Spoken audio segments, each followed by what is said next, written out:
You ever have one of those moments where everything you thought you understood about your family snaps in half and you realize you don't belong anymore? That moment came for me 12 years ago, but honestly, the fractures started way before that. At 32, I've been out of my dad's life for over a decade. No contact, no updates, not even a birthday card, and I liked it that way. His remarriage was the catalyst, but really, it was years of silent resentment simmering beneath the surface. Let me rewind. My parents split when I was about 10. Back then, I didn't understand the subtle complexities of a loveless marriage. As a kid, all I knew was that my world cracked open and nobody asked if I was okay. Dad hardened up immediately. His motto was, "Life happens, suck it up." Meanwhile, my mom, she tried. Counseling sessions, late-night talks where she listened more than she spoke. She cared even when I lashed out. But when I turned 14, life played its cruelest card. A car accident took her away in an instant. The one person who saw me, the real me, was gone. That's when I was forced to move in with Dad and his new girlfriend, Brenda. I still remember walking into that suburban house, the faint smell of cinnamon candles and antiseptic too strong to hide how uncomfortable it felt. Brenda was a force of nature.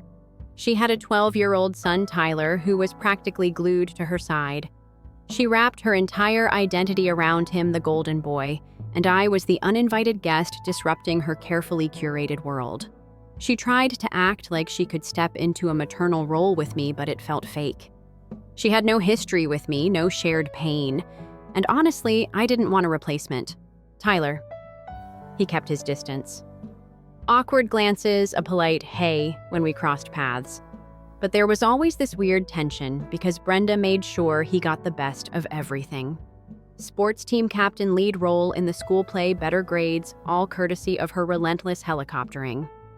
To his credit, Tyler sometimes told her to back off, but he didn't exactly refuse the perks.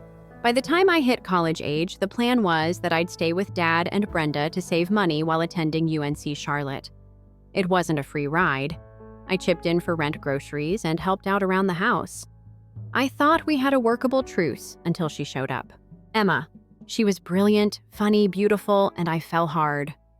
We met in my sophomore year, and yeah, I brought her home often. She met Dad.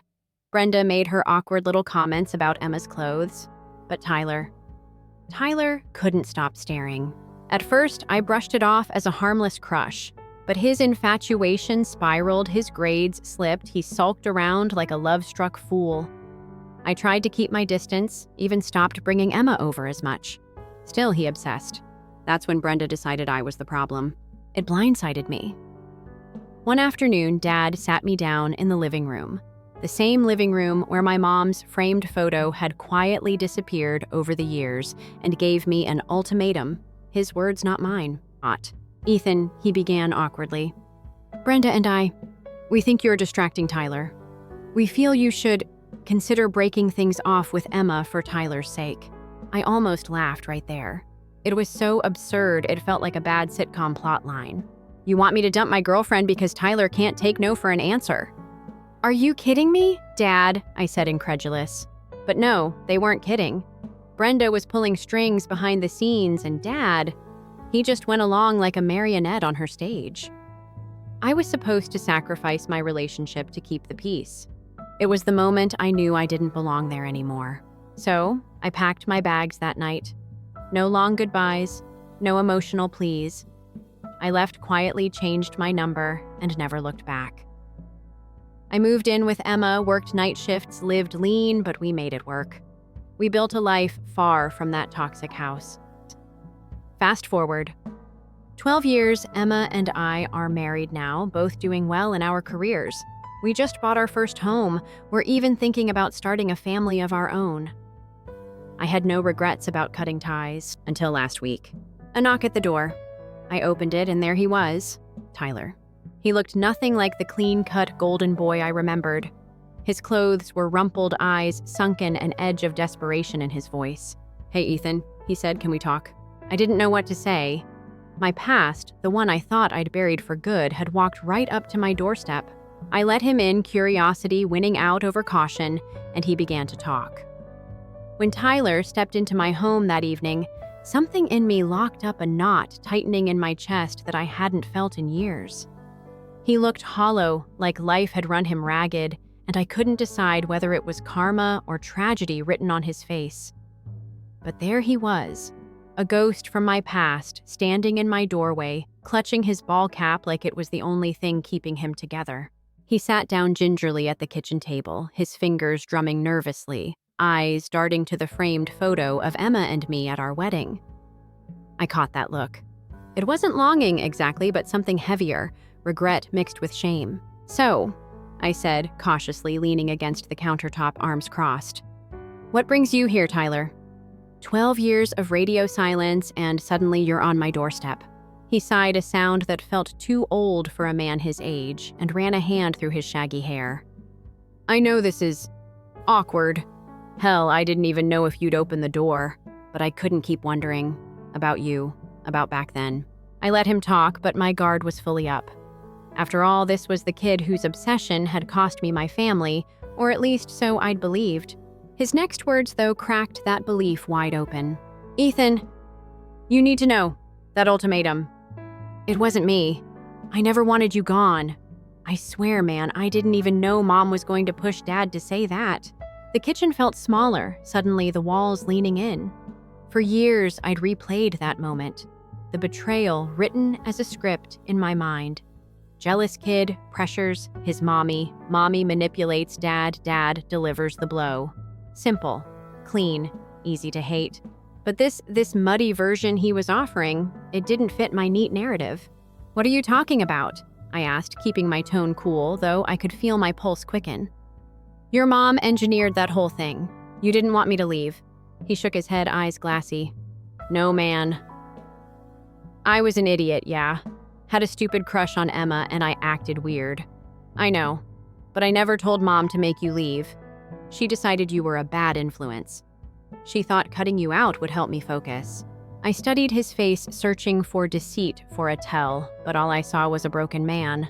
His confession pulled me into memories I'd sealed tight, the cold conversations, the clipped smiles, the subtle erasure of my presence in that house.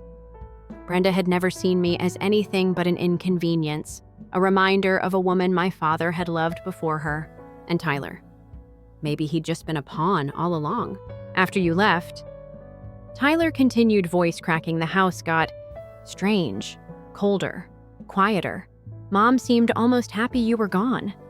Dad, he just retreated into himself. Within 6 months, they uprooted us, moved to Indiana. I didn't even know where you'd gone. I felt guilty for years. A long silence settled between us, heavy and raw. Then he dropped the next bombshell. I didn't just feel guilty. I fell apart. Couldn't hack college, started drinking too much, fell in with a rough crowd. Mom never understood why, never asked, just got angry that I wasn't succeeding like she planned. It was a chilling echo of my own experience. Different details, same cold indifference. And now I asked carefully, still unsure why he was here. He met my gaze, finally steady. I'm done running, Ethan. I came here because I want to start over. I'm trying to get clean, get my life together. But I need a foothold, a chance to get back on track. You're the only person I have left. My mind spun. There was a twisted symmetry to it all, how Brenda's manipulation had left both of us stranded in different ways. Me cast out to make my own way. Him trapped in a house that emptied itself of any real love. But the ask, his ask, it was weighty. He wasn't just asking for forgiveness. He was asking for help, maybe for a lifeline. And that's where I hesitated. Because here's the thing. For all his regret, I couldn't shake the feeling that he was still part of a chapter I'd worked hard to close. Helping him could mean reopening wounds I'd long scarred over. As if reading my hesitation, Tyler added, Look, I know I don't deserve it. I know I screwed up back then, even if I didn't push Mom to do what she did. But I've got nothing. No degree, no real work history, no place to go.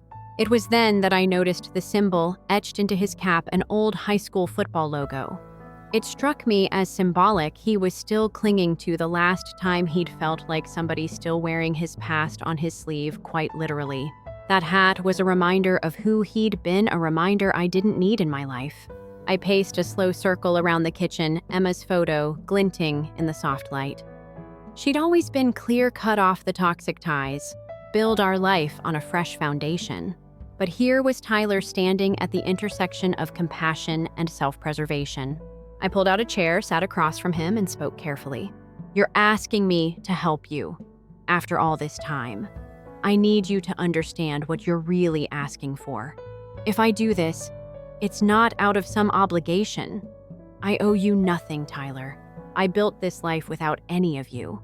He nodded, swallowing hard. I get that. I do. I wasn't done. And if I help you, it's because I choose to not, because we share some twisted version of family loyalty. That ship sailed a long time ago. I've got a wife, a home, and we're planning a family. I can't afford to let old ghosts tear that apart. Again, he nodded. I swear, Ethan, I don't want to bring drama. Just a place to start fresh. A job, anything. A long breath escaped my chest. Against my better judgment, empathy flickered. All right, I said finally. Here's what I can offer. I can help you find a small apartment. Maybe get you a meeting where I work, but that's it. From there, it's on you. His eyes filled with tears, but this time they weren't tears of pity or manipulation. They were relief. I stood up, signaling that the conversation was over for now. But even as I did, an uncomfortable thought crept into the edges of my mind.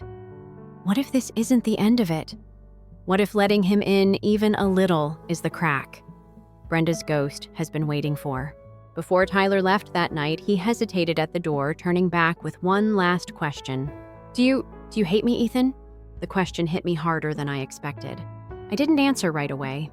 I let the silence stretch long and heavy, letting him feel the weight of what we'd both lost. Finally, I said, no, I don't hate you, but I don't trust you yet either. And that, I think, was the most honest thing I could have said. As I closed the door behind him, a quiet unease settled over me, a feeling that this wasn't closure. This was just the next chapter. Emma called from the living room, her voice gentle. You okay? I nodded slowly. Yeah, but this feels like the start of something, not the end. And that's where I'll leave it for now. Emma sat curled on the corner of our worn leather sofa, fingers wrapped tight around a steaming mug, her gaze fixed on me, but somehow far away. The tension in the room was as thick as the night outside our window, where the porch light still glowed from Tyler's visit. I could almost feel the air itself holding its breath, waiting to see which way this would all tip. You just let him in, Emma said, finally, her voice soft but steady, which told me exactly how angry she was beneath the surface. After 12 years, Ethan, no warning, no discussion, you just let him walk through that door and sit at our kitchen table like none of it ever happened. Her words weren't accusations, not exactly. They were disappointment, layered with fear. And the thing is, I couldn't blame her. I hadn't thought it through either. Tyler had knocked and I'd opened the door, and just like that, the past was no longer past. It was sitting at my table, confessing its sins, asking for a second chance. I rubbed my face with both hands and dropped onto the couch beside her, the leather creaking under my weight. I know, I said quietly. Believe me, I know how it looks. I didn't expect him. And once he started talking, I couldn't ignore it. Emma set her mug down slowly, carefully, like she was weighing every movement. You couldn't ignore it, but what about us? What about the life we've built? You told me once that walking away from them was the best decision you ever made. It was, I answered immediately, because that was still true even now, even after everything Tyler had said. Emma, you know how toxic they were. That hasn't changed. But hearing him tonight, he sounded broken, lost. Not manipulative. Not like them. Her expression softened a fraction, but she didn't look convinced. You're a good man, Ethan. That's why I married you. But sometimes your kindness blinds you to what people really want. You give them the benefit of the doubt even when they don't deserve it. That stung because it was true. Emma had always been more guarded, more careful with trust. Maybe because of her own family's fractured history, Maybe just because she saw things I didn't want to see. Either way, her intuition was razor sharp and she was warning me now. But I couldn't shake the image of Tyler sitting there clutching that old football cap like it was some kind of talisman. That cap, it stuck with me. It was more than a relic of high school glory days. It was his last connection to the time before everything fractured, before he'd fallen into the shadow of Brenda's perfectionist ambitions. The next morning, I woke early, unable to sleep, and stood for a long while by the kitchen window staring at the backyard. The swing set Emma and I had assembled together creaked softly in the wind, empty, waiting a symbol of the family we hoped to have soon. It felt like a reminder this was the life we'd fought for, the safe harbor we'd built together.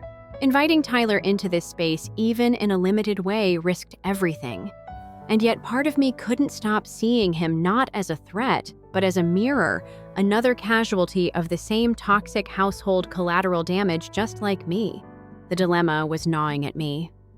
There was a deeper question hidden beneath it all, one I hadn't fully faced. Was cutting them all off really healing?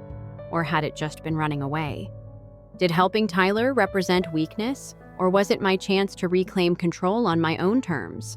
That question haunted me as I arrived at work. The office was its usual busy self, the rhythm of deadlines and meetings a kind of welcome distraction.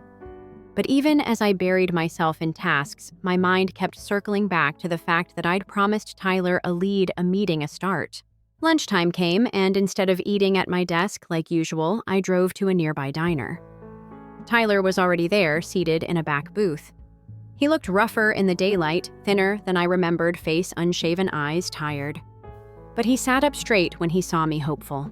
We talked logistics. I didn't promise him a job, just a chance to interview to prove himself. He was grateful, almost painfully so, and that gratitude only made me more uneasy. Because for all his words about starting fresh, I couldn't tell if he really wanted to rebuild, or if he was looking for someone else to carry him. As we parted, he asked softly, "You'll talk to Emma for me, won't you? Let her know I'm not here to disrupt anything." That was the first real warning bell. Not here to disrupt anything. The very fact that he said that meant he knew exactly how precarious this was. He wasn't naive, he knew he was a disruption just by being here. When I got home that evening, Emma was waiting. "I've been thinking," she said, "not wasting time on pleasantries. If you want to help him, fine. But we draw a line, Ethan. He doesn't stay here. He doesn't become part of our daily life. You help him find work, you help him get settled, but he's not family. Not like that. Not after everything." Her words were clear, firm, a boundary. And honestly, I needed that clarity because part of me was already sliding back into old patterns, justifying, excusing, shouldering responsibility for everyone's feelings. That night, as we sat on the couch together, I told her everything Tyler had said about Brenda, about how she'd manipulated the situation, about how he'd fallen apart afterward. Emma listened, really listened, but her expression didn't change much. When I finished, she simply said, "Maybe he was a victim too, but that doesn't mean you owe him the rest of your life. Sometimes victims become perpetrators without even realizing it. Look at what he did to you and Emma back then, how he acted around me. Don't rewrite history just because he's sorry now." That cut deep because she was right. And yet, even as we spoke, I found myself wondering, was this really about Tyler at all? Or was it about me? About needing to prove that I could face the past without running, that I could extend compassion without becoming a doormat again. I realized I had something to prove. But it wasn't to him, it was to myself. The next morning, I called the manager at a local warehouse, a guy I knew from college who was always looking for reliable help. The work wasn't glamorous, long shifts, heavy lifting, minimum wage to start. But it was honest work, and it was a chance for Tyler to stand on his own. Then I called Tyler and told him the interview's tomorrow morning 9:00 sharp. If he wanted this fresh start, this was it. He was grateful, again overly so, but this time I kept my distance emotionally. I didn't promise to drive him. I didn't offer to co-sign an apartment lease. I didn't ask him to dinner. And yet that night I couldn't sleep. I stood again at the window staring at that empty swing set, realizing that this whole situation had reopened a part of me I thought I'd closed for good. The truth was, I wasn't just worried about Tyler. I was worried about myself, because deep down I was starting to see that my own break from my family hadn't healed me as much as I'd thought. I'd escaped, yes, but the wounds were still there, raw, untreated. Emma found me there, wrapped her arms around my waist, leaned her head against my back. "You're a good man, Ethan," she whispered. "Just don't forget to protect yourself this time." Her words weren't just comfort, they were permission. Permission to help without surrendering. To give without giving away my peace. The next morning, as I watched Tyler walk into that interview wearing borrowed clothes and that damn football cap still on his head, I realized something else. The cap itself had become a symbol. It was the past he hadn't let go of and maybe couldn't. A reminder of a time when he was still the golden boy before Brenda's ambitions, and my departure shattered that illusion. But I wasn't carrying symbols of that past anymore. I wasn't wearing their expectations. I wasn't living under their roof accepting their toxic love. I was building my own life brick by brick. And if Tyler wanted a second chance, it was going to be on my terms, not his. As I left the parking lot, a strange calm settled over me. For the first time since he'd shown up at my door, I felt in control again, not just of this situation, but of my narrative. But as I drove home, my phone buzzed with an unknown number. I glanced at the screen and froze. The area code, Indiana, where Dad and Brenda had moved all those years ago. The past? It wasn't done with me yet. The phone in my hand buzzed again, insistent, as if it knew I was hesitating. I stared at the Indiana area code, my thumb hovering over the answer button.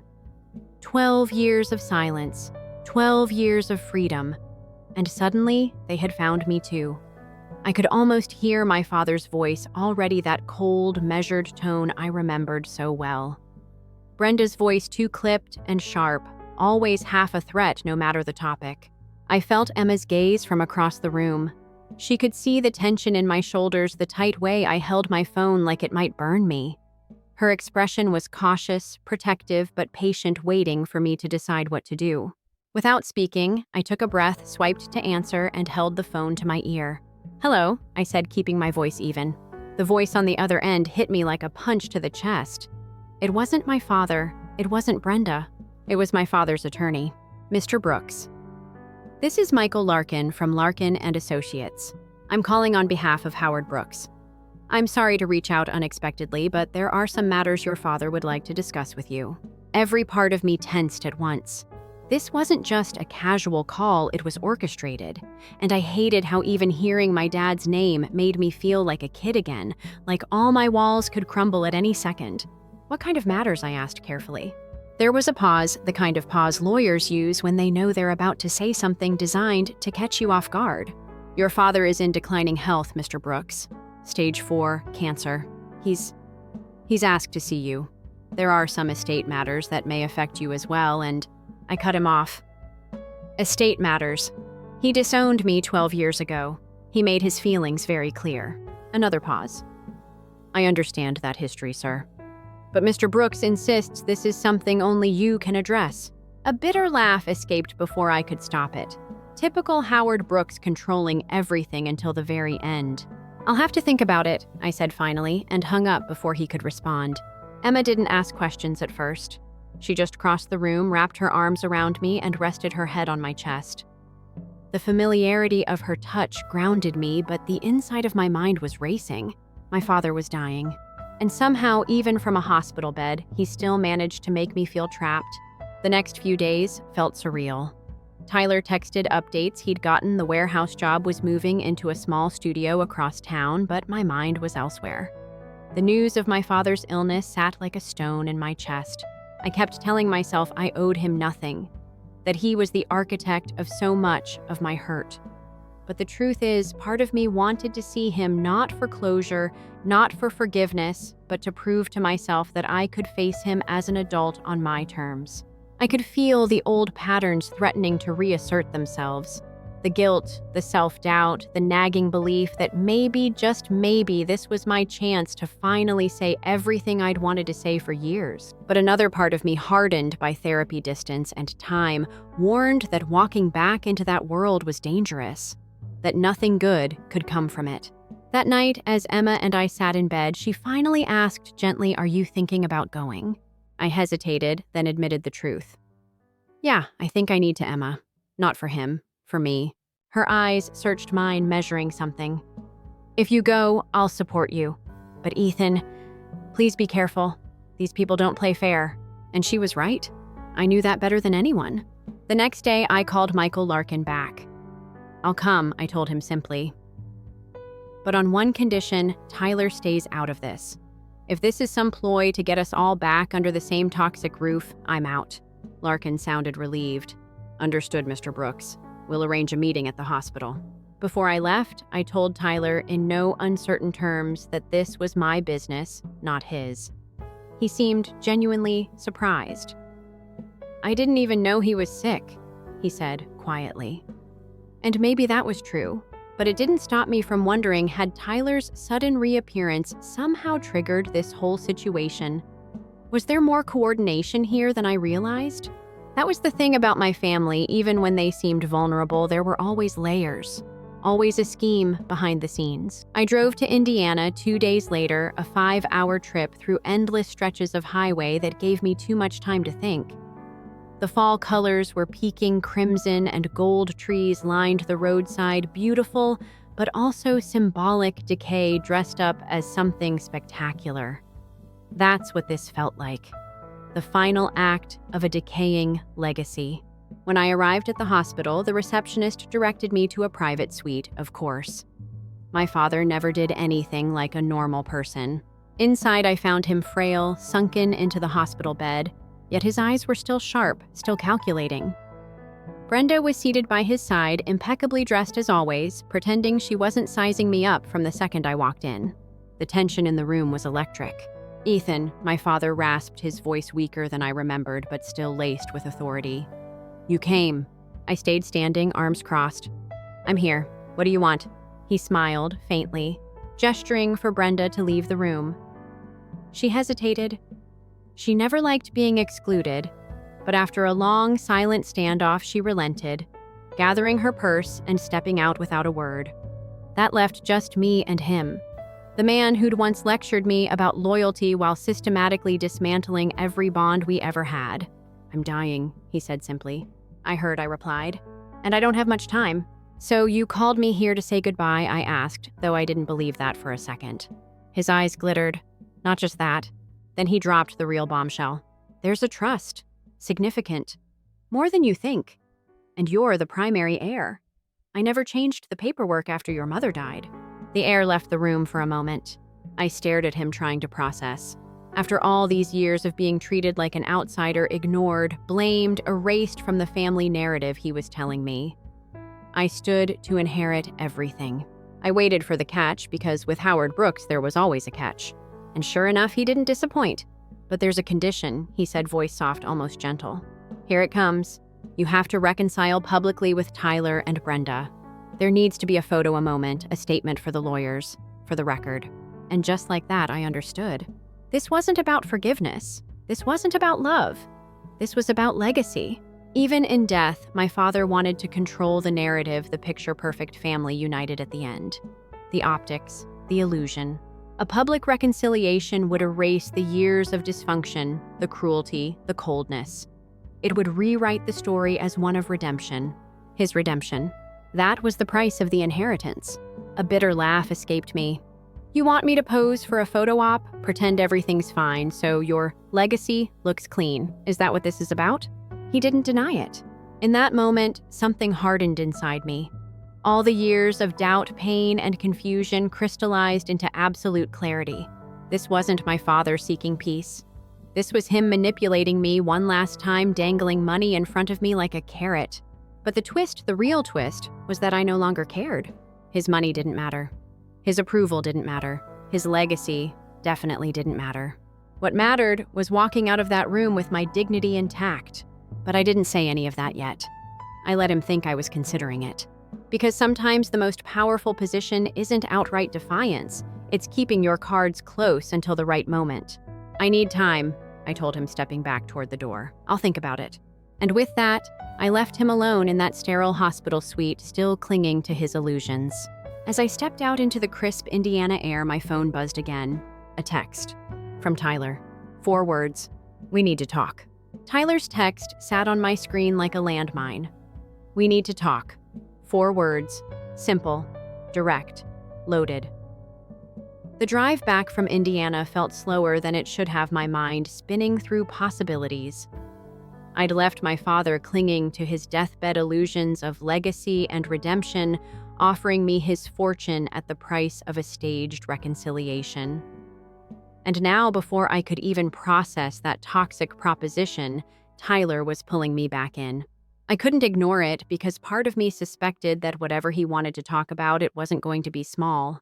The timing was too precise. When I got home, Emma met me at the door. Her face softened when she saw me, but she knew something was wrong. I could see the question in her eyes. Did your father hurt you again? Did you let him? But I wasn't ready to talk yet. I kissed her forehead gently and murmured, I need to meet Tyler. Tonight. I'll explain everything after, I promise. She didn't argue, didn't plead, just squeezed my hand, her grip strong. A silent reminder. Stay grounded. I texted Tyler back, meet me at Juno's Diner, 7 p.m. Just talk. No second chances, no open invitations. The boundary was clear. When I arrived at Juno's, he was already there, sitting at a corner booth like he'd been waiting forever. His appearance was worse than the last time, hollow eyes, pale skin, nervous twitch in his fingers tapping the tabletop. But there was a different energy tonight. Less desperation, more guilt. He didn't even pretend to smile. When I sat down, he immediately leaned in, voice low and rough.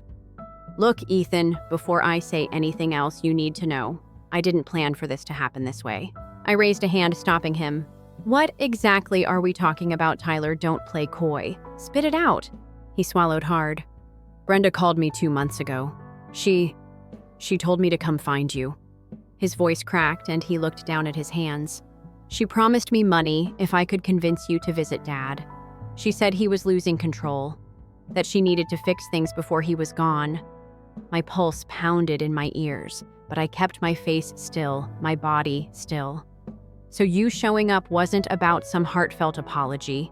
You were sent. Not at first, he insisted, eyes desperate.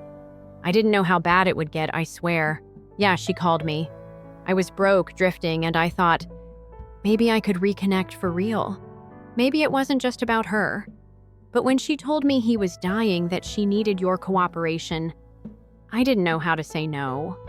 He rubbed his face roughly as if trying to wipe the guilt away physically. It got messy. I wanted to warn you sooner. I just didn't know how. In that moment, everything snapped into focus.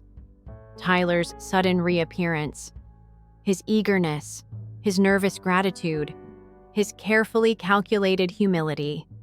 It had all been seeded by Brenda. The symbols were everywhere, and I hadn't seen them clearly until now. The damn football cap. His constant reminders of our shared past. The way he'd asked me to talk to Emma for him. He hadn't just been lost and broken, he'd been leveraged. A pawn again, first by his mother, then by me, now by himself. I leaned back slowly, letting the full weight of the betrayal settle into my bones. So, you've been manipulating me since day one, I said, flatly. Tyler shook his head vehemently. No, yes, I don't know. Ethan, it started that way, but then I really did want to fix things between us. I didn't expect all of this.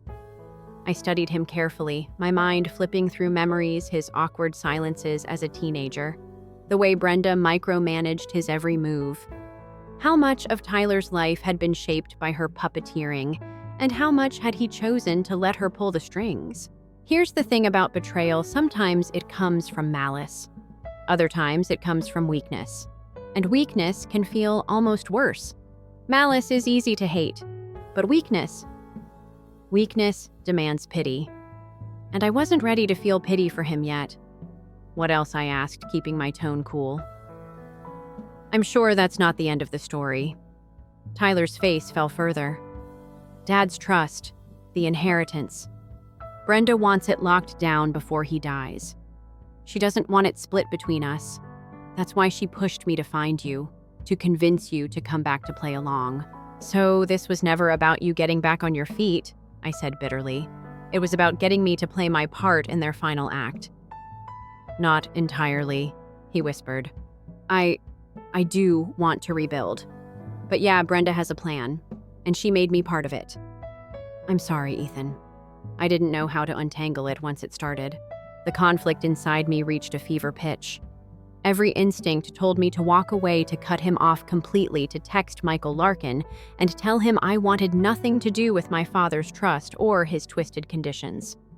But a darker, more dangerous thought was rising too. What if I used this? What if I flipped the script? What if I pretended to cooperate, played their game, but on my terms? A part of me recoiled at that idea. I'd spent 12 years living clean, honest, distant from manipulation. But another part of me, the part still bruised from a childhood of control, wanted this chance to seize the narrative, to burn their illusions down from the inside. And then as I sat there weighing my next move, Tyler reached into his pocket and slid something across the table. A small, battered envelope. My name on the front, in my mother's handwriting. My throat went dry. Where did you get this? I asked, my voice tight. Brenda kept it, Tyler said quietly. Found it a few days ago, buried in one of her old boxes. I thought you should have it. I took the envelope in shaking hands. This wasn't part of Brenda's plan. This was something real, something outside their control. I slid my finger under the flap and pulled out the folded note inside. The paper was old-yellowed at the edges, written in blue ink in the soft, looping script I hadn't seen in years.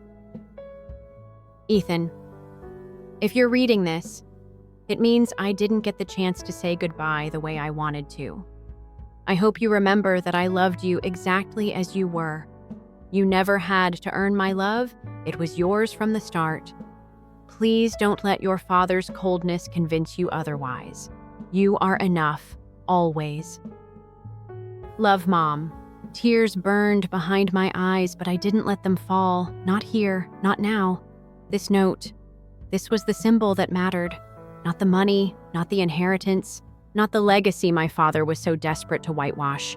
This was real. This was what I needed to carry forward. I folded the letter carefully and slipped it into my jacket pocket where it sat close to my chest.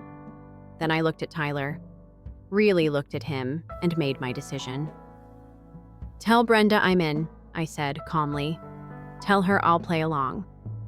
Tyler blinked, confused. Wait, you're going back? Not for the money, I said, and not for them. I'm going back for me. I'm going to show them exactly who I am now. Tyler nodded slowly, like he wasn't sure if he should feel relieved or terrified. As I stood to leave, I added one final thing. But understand this, Tyler. I'm done saving anyone who doesn't want to save themselves. If you want to stand on your own 2 feet, you will. If you're just looking for someone else to pull you out of this, you're on your own. He nodded again, but the look in his eyes told me he wasn't sure which path he was going to take. And frankly, neither was I. As I stepped outside, the cold autumn air hit me hard. The streetlights flickered overhead, casting long shadows on the pavement. I pulled the letter from my pocket, again holding it for a moment under the streetlight's glow, letting my mother's words soak in. You are enough. Always. That was what I would carry into whatever came next. But as I walked back to my car, my phone buzzed again, a new text this time from an unknown number. Just 2 chilling words, too late, too late. Those 2 words glowed on my phone screen, stark and sharp under the dim parking lot light. I read them again and again, heart-hammering. My breath fogged in the autumn air, but a chill much colder was crawling through me, settling in my gut. Too late for what? I glanced back at Juno's diner, Tyler still inside, slumped over the booth, unaware. I could feel the next move in my bones. This wasn't over. Brenda had played a long game, and I'd underestimated her. For 12 years, I'd kept my distance, convinced that walking away was enough to protect myself. But this wasn't just about walking away anymore. This was about control, legacy, narrative, and Brenda was pulling all the strings from behind the curtain right until the very end. I slid behind the wheel of my car, but I didn't start the engine. Instead, I called Michael Larkin directly. When he answered, I didn't waste time. "What's happening, Larkin?" I demanded. "What's changed?" There was a pause on the other end of the line, a lawyer's pause, carefully calculated, and that pause told me everything. "Mr. Brooks," he said cautiously, "your father passed an hour ago." I closed my eyes, tension flashing through my chest like a spark across dry leaves. I hadn't even had the chance to reject his offer formally, and now he was gone. But Larkin kept talking. "There's another development," he continued, his voice tight. "An amended trust document was filed. Today." My fingers clenched around the steering wheel, knuckles whitening. "Filed today?" I asked sharply. How he was barely conscious when I saw him. Larkin hesitated again, dangerously long. "The amendment was prepared last week. It removes you entirely as the primary heir and names Brenda as the sole trustee. It was filed electronically this morning, time-stamped, before your visit."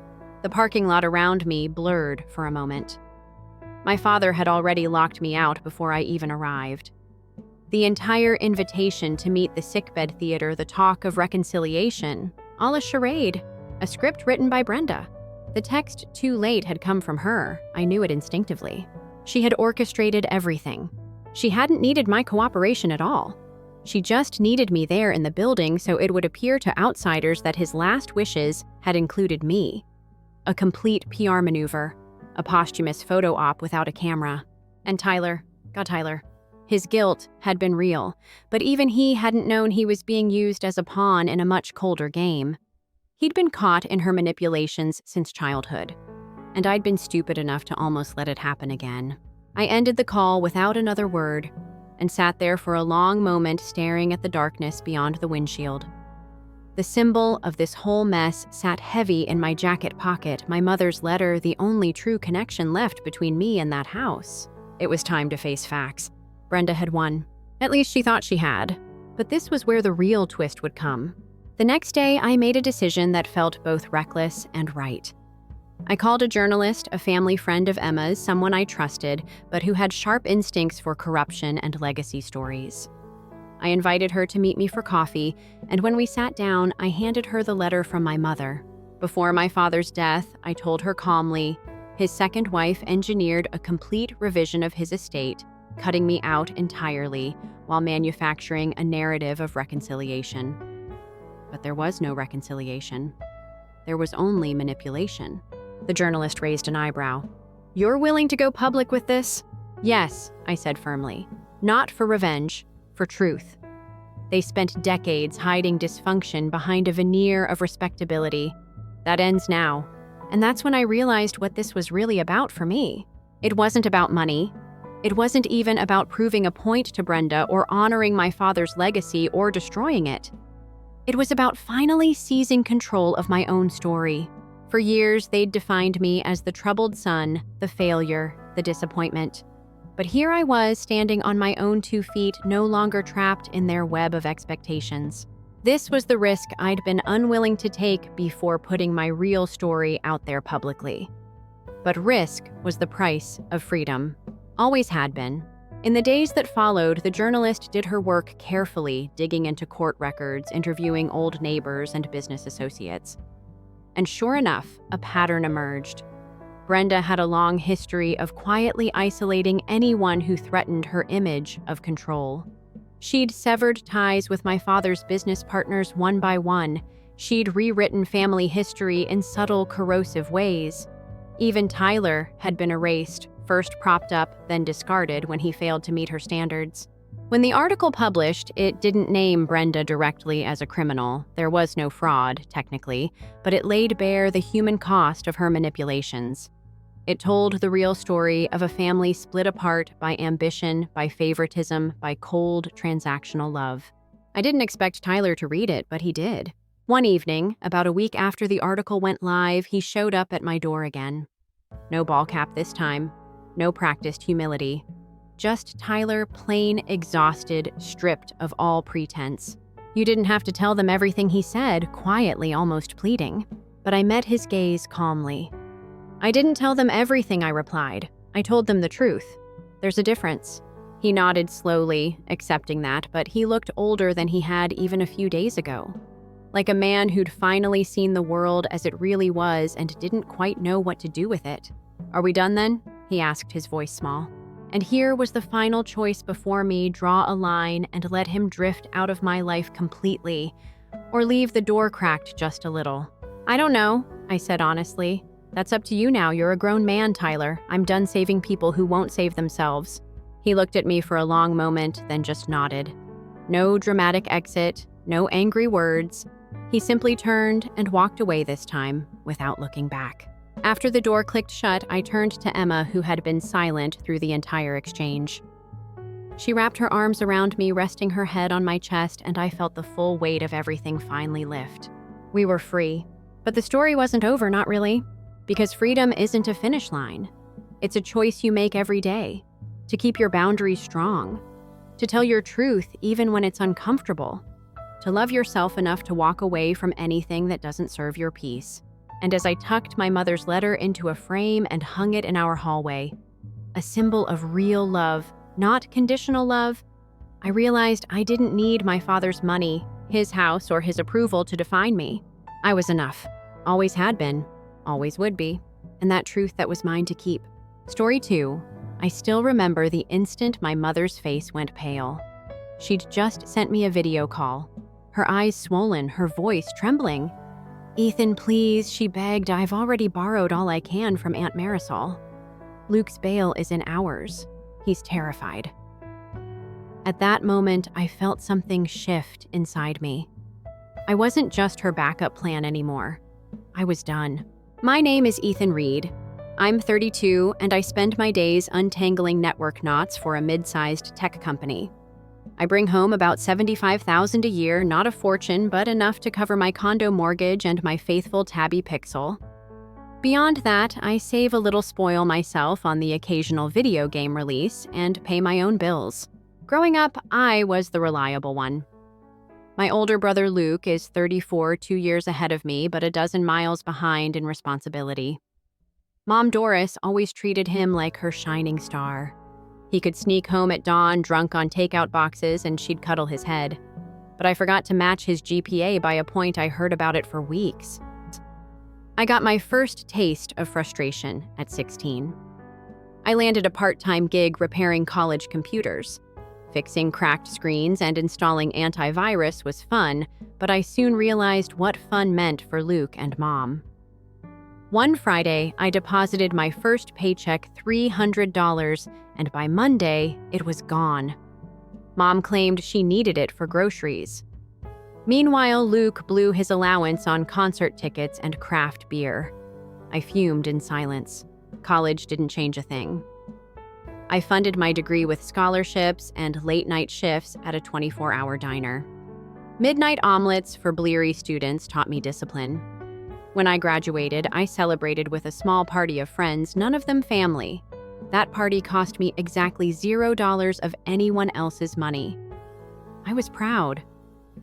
Weeks later, Mom rang me up for $3,000 to fix the roof before winter. I paid without protest. By 32, I'd climbed into a stable niche as a network engineer. I upgraded my resume, slapped on a crisp suit for interviews, and landed a gig that paid well enough to finally buy my own place.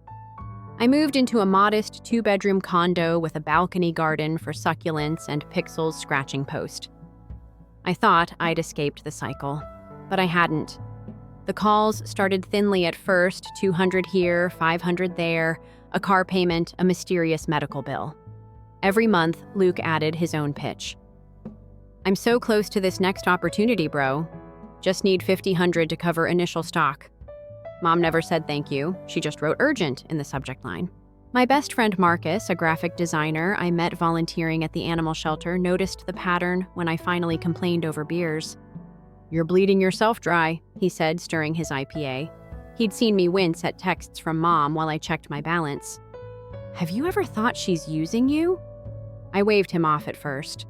But later that week, I found myself staring at my bank statement, $30,000 outflow in 12 months, $30,000. Then came the breaking point. I was lounging on my couch after work. Pixel was curled by my side. My phone buzzed with a message from Mom that glowed red in the dark. "Ethan, I don't know what to do. The IRS says the property tax is overdue. They'll put the house up for auction in 2 weeks. Please, I'm desperate.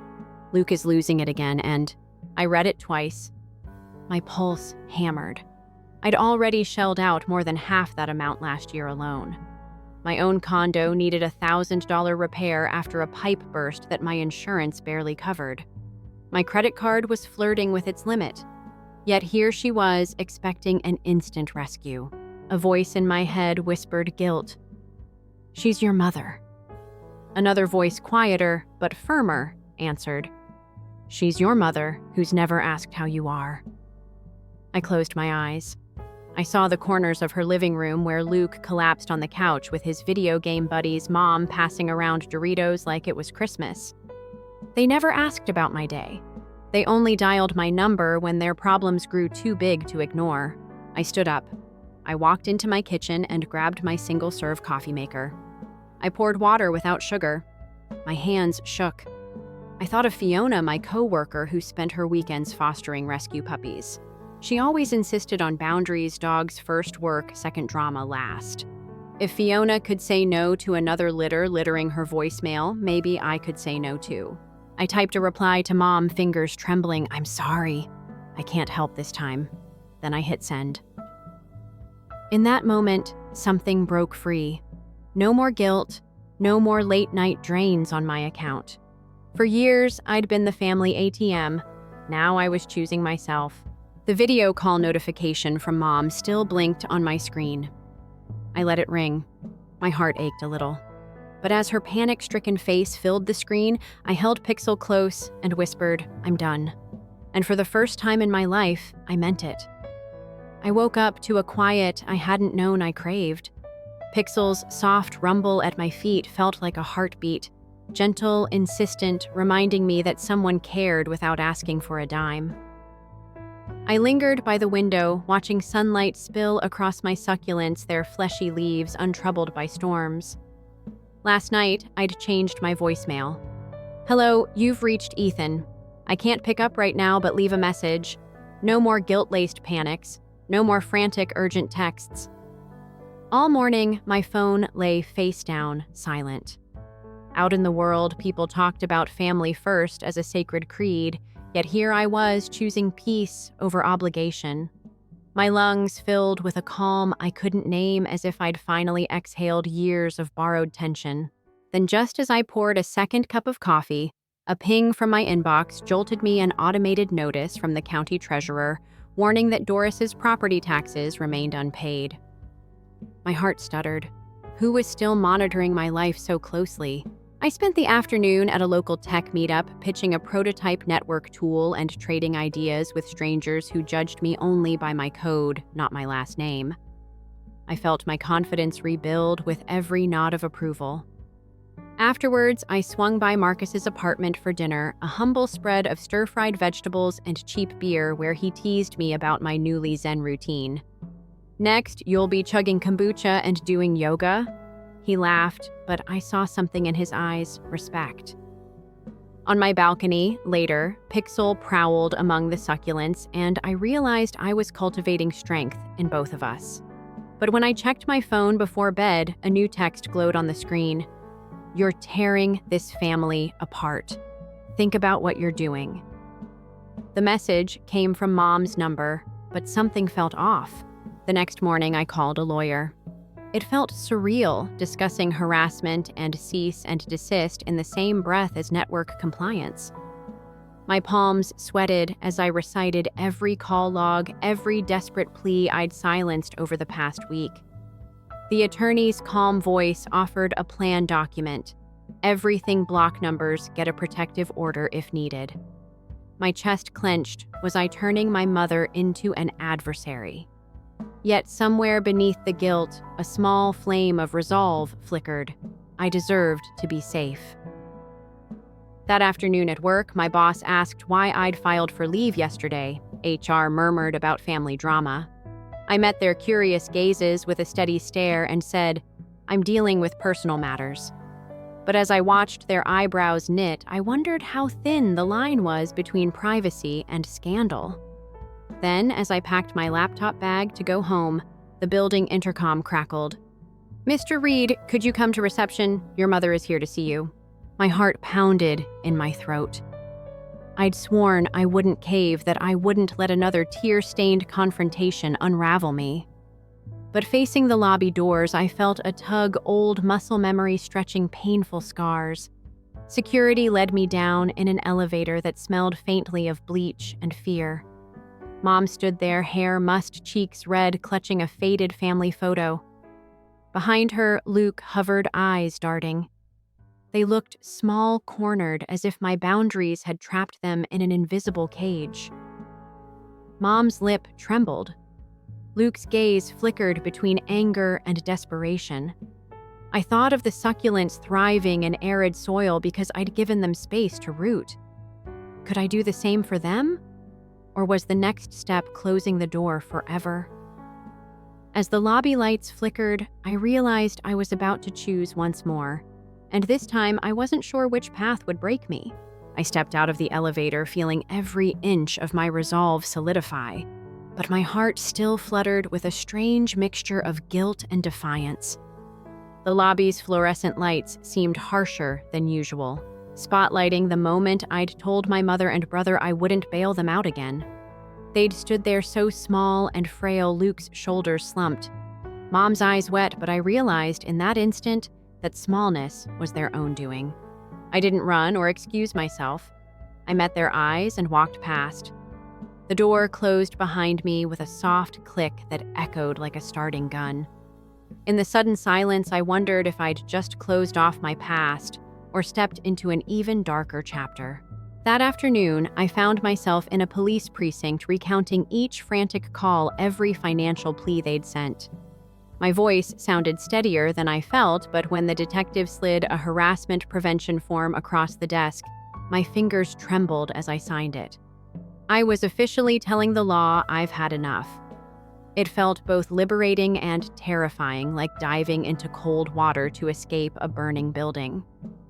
I left with cut and paste copies of my blocked call logs and a promise to return if things escalated. Walking back to my condo, I realized I was staking my peace on paper, trusting strangers in uniforms more than my own blood. Back home, I lingered on the balcony, cradling a cup of chamomile tea as Pixel prowled around the succulents. I'd started that tiny plant garden as a personal experiment in boundaries: show love, provide space, let roots grow strong on their own. Now each plump leaf felt like a badge of honor. Yet when I checked my mailbox, a single envelope rattled with unfamiliar weight. Inside were photos of my driver's license and condo deed alongside a typed threat: "Help us or watch this go public." My blood ran cold. Someone was watching, and they had proof. That evening, I joined my coworkers for the monthly trivia night at McGinty's, determined to remember what normal life tasted like. Laughter over pub nachos, teammates high-fiving when we nailed a music question. It was pure, uncomplicated joy. Then my phone buzzed. "Nice gathering. Too bad your colleagues don't know who you really are." No number, just the message. A chill ran down my spine as I forced a grin and clapped at someone else's joke. The world around me hummed with lighthearted banter, but I felt like a ghost walking among the living. How do you shield joy from threats that hover so close? The next morning, my lawyer called with dates for Luke's arraignment and the hearing on my protective order. My calendar filled with courtroom ink dates that felt like deadlines, not just for my case, but for my entire new life. I'd always believed in standing for justice, but now justice meant testifying against my own brother, accusing my mother of abetting identity theft. It was a bitter pill, the kind society says we swallow for the greater good, but family loyalty screamed at me from every childhood memory. I spent the train ride staring at my reflection in the window, wondering if the man looking back was brave or foolish. Late that night, I video chatted with my niece, 6-year-old Jasmine, whose bright eyes never failed to lift my spirits. She danced around the screen, showing me her drawing of our favorite cartoon hero. "Uncle Ethan," she whispered, "you're the best hero I know." My throat tightened. Here was innocent love untouched by legal documents or angry letters. "I'll visit soon," I promised, "and we'll build the biggest Lego tower ever." Hanging up, I couldn't ignore the ache in my chest. Protecting her innocence meant fighting the people who should have guarded it. Determined to reclaim my sense of security, I enrolled in a self-defense class and installed additional locks and cameras at home. Each swing of the punching bag felt like I was punching away fear itself. In the evenings, I watered the succulents and watched new shoots emerge, silent witnesses to my growing strength. Yet, as I lay in bed the other night, headphones in, listening to a podcast about personal boundaries, I heard a soft knock at the door. My heart leapt. Was it a neighbor, or threats made real coming to my threshold? When I cracked the door, no one was there, just a single jade plant in a battered pot on my welcome mat with a note, "Family always finds you." The words burned on the page, a stark reminder that running away from your past doesn't mean it stops chasing you. I stood with the jade plant in my hands, its twisted roots clinging stubbornly to the soil, and I realized I was at another crossroads. Do I lean into fear or keep walking forward?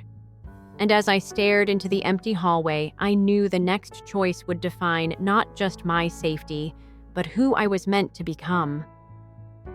I woke to the faint morning glow filtering through my blinds, the jade plant's twisted roots staring back at me like a silent dare. That battered little pot on my welcome mat was a threat dressed as a peace offering, and I knew it boundaries like plants needed tending, not smothering. By mid-morning, I'd scheduled a hearing to enforce a protective order. Over coffee, I sketched out every call log, every urgent text they'd sent, feeling the weight of each demand lift as I transferred files to my lawyer. Walking into that office briefcase in hand, I realized I was about to stare my past in the eye once more. The courthouse lobby buzzed with anxious energy echoes of heels on tile and clipped conversations about custody battles and noise complaints. In the hearing room, Mom and Luke sat side by side, her shoulders tense, his jaw clenched while I took the stand. The judge peered at my documentation, brow furrowed, as Mom tried the old family first card, invoking loyalty with trembling lip. I watched his expression flicker between sympathy and uncertainty. When he paused, pen hovering, I felt every heartbeat stretching the moment. The gavel hadn't fallen, and I wasn't sure if I'd won or lost. Stepping into the hallway, the scent of institutional coffee prickled my nerves. Mom reached out, voice breaking. "We're still your family, Ethan. You can't abandon us." Luke's eyes flashed with accusation. "You betrayed us." I met their glare, chest tight, and for a moment I saw two frightened people who'd painted themselves into a corner. Then a sudden flash lit the corridor, a reporter's camera capturing my face, exhausted, defiant, vulnerable. The press glare felt like a spotlight on my every flaw, and I wondered if I'd traded one kind of cage for another. That evening, a detailed report from the private investigator hit my inbox. Copies of my keys had been made, my door latch rigged to a hairpin, a phone interceptor planted in the hallway. My condo, once my sanctuary, was compromised. I spent the night swapping out every lock, installing cameras, resetting passwords, each click of a screwdriver echoing like a countdown to war. When I fitted the last deadbolt, a cold certainty settled in my bones. This conflict wasn't going to end quietly. Shaken, I called Megan. Her voice was calm through the speaker as she agreed to come over, bringing pasta and concern in equal measure. She insisted we sit on the balcony under the succulents, and there among the resilient little leaves, I let myself confess fear for the first time in months. Megan listened without pity, then gently reminded me that strength isn't measured by what you endure silently, but by the risks you take for your own peace. When she squeezed my hand, her faith in me felt like sunlight breaking through a storm, and I realized I wasn't alone even when everything else felt at stake. 2 weeks later, I returned to that same courtroom for the identity theft trial. Luke, now indicted, sat at the defense table, his face gaunt and angry. Mom hovered behind him, papers in hand like shields. I laid out the PI's report and played the recording of Mom admitting to helping forge my signature. The room fell silent, as their own words echoed off the walls. The clerk called for a brief recess, and I sank into the hard wooden chair, pulse roaring, waiting to hear whether justice would side with battered boundaries or battered blood ties. Sunrise found me back on the balcony, watering the succulents and the new jade I'd chosen for its resilience. In one hand, I held a boarding pass to Tokyo, finally booking that trip I'd dreamed of, free from the guilt that once cost me thousands. Pixel nudged my leg, purring approval as I slipped my phone from my pocket. A message from Jasmine, my niece, bright and simple. "Uncle Ethan, you're my hero." I smiled, heart expanding with the promise of new beginnings. Then another buzz, an email from Mom, subject line, "Please." I took a measured breath, suitcase at the door, and stepped toward the elevator, ready to walk again into the unknown.